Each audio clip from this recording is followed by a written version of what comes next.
It's, you know, when those sheriff's helicopters go over your house and the searchlight is in your backyard 3 nights a week, it's time to get out of it.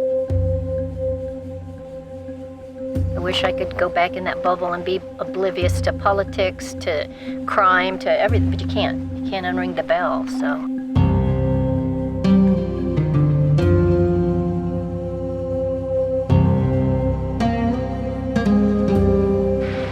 Prepper is a word that's used very loosely. People who are preppers usually don't prefer to be called preppers. They are prepared for instances. The idea for a seasoned prepper is sustainability. Sustainability is your goal. Once you're there, then you are a genuine prepper. Okay, here we go. Ready? Get a washer. Get you cleaned up. Yep. Cleaned up, I know. We get a couple squirtums. I was a city girl, and when I say city girl, I worked in the corporate world, which means rush, rat race in a big city. And I was just totally oblivious to life. My focus was on when the next sale at Macy's was going to be, at Burdines or Dillard's or any store you want to put in that blank. It wasn't until one sunny day at 4:30 in the afternoon, as I was coming down the ramp of a 6th floor parking garage, busy, people all over the sidewalks, coming and going and trying to fight in traffic.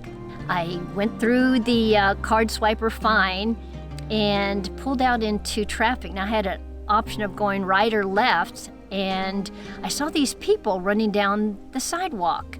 And as they got closer, I saw that they were really in a hurry. Well, I had the option of pulling across to the sidewalk or staying and letting them pass in front of me.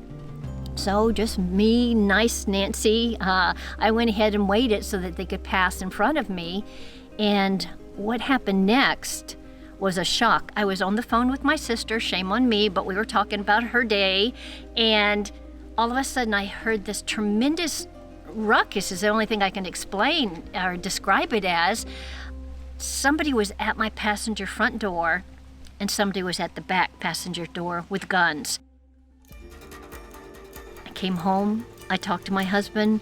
We had been talking about how bad things were getting. We talked about the market crash, as far as the housing. Our house was worth just about almost nothing, and we lived in a very big gated community at the time. That was really kind of the end of it for us. And when you are essentially living in a prison of your own making, because you drive in from work, you push the garage door opener, you get in the house, get into the garage, and then close it behind you and make sure nobody snuck in behind you. You turn off the alarm so you can go in the house, turn on the alarm when you get there, and you said, this really isn't any way to live. Something's going to happen. There's no way around it. Prepper involves being ready for that moment. And if you're ready for that moment, survivability goes up astronomically. A beginning prepper will prep for power outages during the winter. Something happens and the heat goes out, things, and they'll start that way. But then they understand being prepared is more involved than having a week's worth of food. So a prepper will usually, the smart ones, will prep for the worst case scenario so that they're prepared for all of the other scenarios that you're covered with that. Having that preparedness mindset, which is not that doom and gloom and booger man thing, is actually just learning how to be self-sufficient, is learning how to be self-reliant, it's actually using what you have. Everything has its purpose, and so long as you understand that purpose, it's not overwhelming. Yeah! Nice.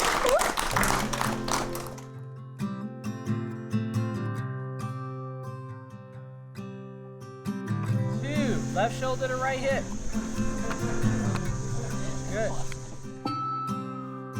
We got together with a couple of other speakers and said, you know, we want to produce an event that we would like to attend in an environment where you can try to practice the skills that you learn in terms of bushcraft and starting fires and cooking over a campfire and using a Dutch oven and, you know, that sort of stuff. And so we created Prepper Camp.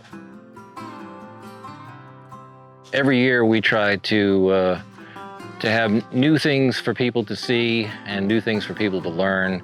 And some of it's topical based on what's going on in the world right now and even politically. But we have some basic skills that you need for survival and homesteading that we have every year. And then we also have new classes each year. And we get new classes by some of the same instructors and new classes by totally new instructors. They always bump it up and ramp it up for the people here so that those who want to come repeatedly year after year aren't hearing the same canned speech. Every year I look for at least 20 new classes out of the 64 that we teach every single day at Prepper Camp over the 3 days. My favorite part of the weekend is networking with the people that come in here and associating with like-minded individuals. I'm a Christian.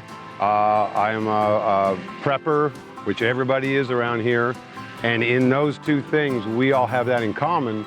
So I can come in here and talk with folks without worrying about being politically correct.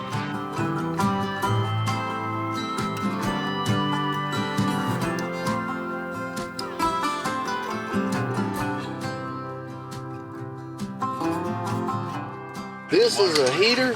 It's an air conditioner. You can cook with it, boil water with it.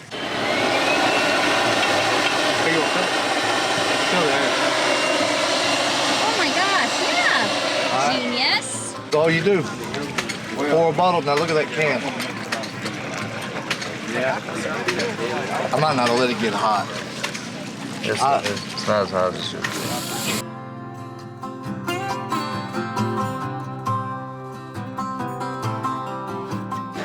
Alrighty, this is a sun oven. It folds up, it carries like a suitcase. It only weighs 23 pounds.